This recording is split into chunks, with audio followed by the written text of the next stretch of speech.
আসসালামু আলাইকুম। তো আজকের ভিডিওতে দেখাবো আপনাদের যদি ফেসবুকে মানে টু ফ্যাক্টর অন করার পরে সিম হারিয়ে যায় তো তখন এইটা কিভাবে ঠিক করতে হয়।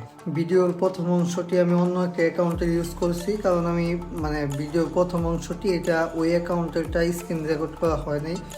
তো এখানে নতুন একটা জিমেল দিয়ে দিবেন, যেই জিমেল আপনার কোডটা যাবে জাস্ট রিভিউটা আসার জন্য। তো ওই জিমেল থেকে আপনি কোডটা এনে এখানে বসাই দিবেন। তারপর আপনাকে অনেকগুলো অপশন দিবে, যেরকম আপনি পাসপোর্ট, ড্রাইভিং লাইসেন্স এবং ন্যাশনাল আইডি কার্ড এগুলো সাবমিট করে আপনি অ্যাকাউন্টটা রিকভার করতে পারবেন, যদি আপনার অ্যাকাউন্টের সাথে ন্যাশনাল আইডি কার্ড বা পাসপোর্টের 100% মিল থাকে। যদি আপনার একটু ভুল থাকে তাহলে কিন্তু এটা দিবে না, আরও আপনি অ্যাকাউন্টটা নষ্ট করে ফেলবেন। তো এইটা যখন সাবমিট করবেন আপনার জিমেলে ওই যে একটা মেসেজ আসবে, ওইটা নিয়ে আপনি ফ্রেশ কোনো ব্রাউজারে চলে যাবেন।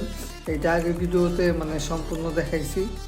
আর আপনাদের ফেসবুক রিলেটেড যত সমস্যা আছে এই সব সমস্যা নিয়ে স্ক্রিনের বাম সাইডে দেওয়া হোয়াটসঅ্যাপ নাম্বার যোগাযোগ করতে পারেন, আপনাদের কাজগুলো করে দেওয়া হবে। তো লিঙ্কটা দেওয়ার সাথে সাথেই দেখবেন যে এরকম অপশন দিতেছে যে আপনি কি এই নাম্বারে টু ফ্যাক্টর রাখবেন কিনা, আপনি দিবেন না। তারপরে আপনার সামনে অপশন আসবে যে আপনি কি টু ফ্যাক্টর বন্ধ করতে চান, আপনি দিবেন ইয়েস, মানে আমি টু ফ্যাক্টরটি বন্ধ করতে চাই। এখানে চাপ দিলে আপনার অ্যাকাউন্টটি লগ ইন হয়ে যাবে। তবে একটু রিস্ক আছে, ওই যে কিপ ইউর অ্যাকাউন্ট সেভে চলে যায় ওইখান থেকে, মানে একটু সাবধান। তাই আপনার এই রিস্কটা না নেওয়াই ভালো। তো আপনি এই যে যখন এই ঠিক আছে মানে ওকেতে চাপ দিবেন তখন আপনার অ্যাকাউন্টটা লগ ইন হয়ে যাবে।